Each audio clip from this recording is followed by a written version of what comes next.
L'éditorial du matin, c'est une réflexion sur l'actualité brûlante. C'est tous les matins. Sismondi Barlev, Bitsoka.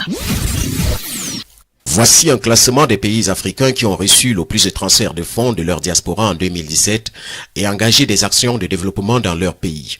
Ce classement est fait par la Banque mondiale. Les chiffres parlent d'eux-mêmes. Le Nigeria est en tête avec 22 milliards de dollars. Égypte, 20 milliards de dollars. Maroc, 7,5 milliards de dollars. 2,2 milliards de dollars. Sénégal, 2,2 milliards de dollars. Algérie, 2,1 milliards de dollars. Kenya, 2 milliards de dollars. Tunisie, 1,9 milliard de dollars. Ouganda, 1,4 milliard de dollars. Mali, 1 milliard de dollars. Afrique du Sud, 0,9 milliards de dollars. Éthiopie, 0,8 milliards de dollars. Libéria, 0,6 milliards de dollars. Burkina Faso, 0,4 milliards de dollars. Vous n'avez pas entendu le nom de la diaspora camerounaise.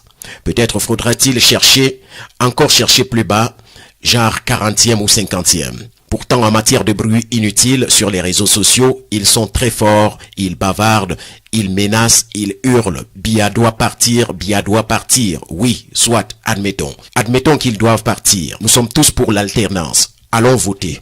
Voici un autre classement des pays africains dont les diasporas actives participent le plus aux élections. La diaspora camerounaise est classée 31e sur 50 pays africains. À l'occasion de la dernière élection présidentielle, ils étaient moins de 15 000 inscrits sur les listes électorales sur les 7 millions de Camerounais dans la diaspora du monde entier.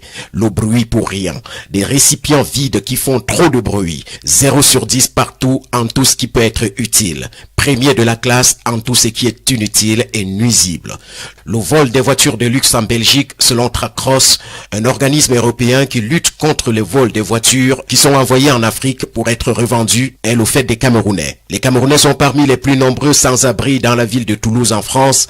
Ils dorment dans les rues. Dans un arrondissement de Paris, le fameux 13e, ils vendent des prunes et du maïs à la braise. Tout un voyage de plus de 6000 km pour faire ça. Trouver un peu d'argent, s'acheter un téléphone Android, insulter ensuite Paul Biya et le Cameroun, jouer les spécialistes en politique et en économie, des spécialistes en tout sur Facebook et en ce qui concerne les autres pays d'Afrique et du monde. Même le comédien raté Willy de Paris, qui marche nu en Europe, insulte Paul Biya comme si c'était son égal. Ils attendent que Paul Biya fasse tout pour eux. Attendez, il va tout faire. La participation au développement, vous n'êtes pas là. Le vote même pour chasser Paul Biya que vous détestez, vous n'y parvenez pas. Vous êtes alors fort dans quoi? Voyager par train vers Nice pour aller essayer d'empêcher Catino de faire son concert.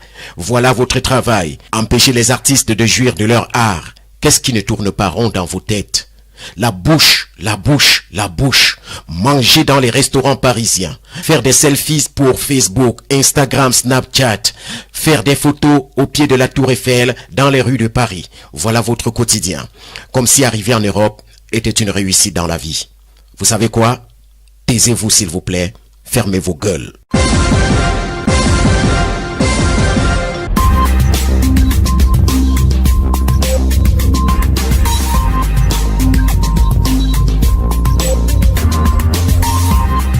L'éditorial du matin, c'est une réflexion sur l'actualité brûlante. C'est tous les matins. Sismondi Barlev, Bitsoka.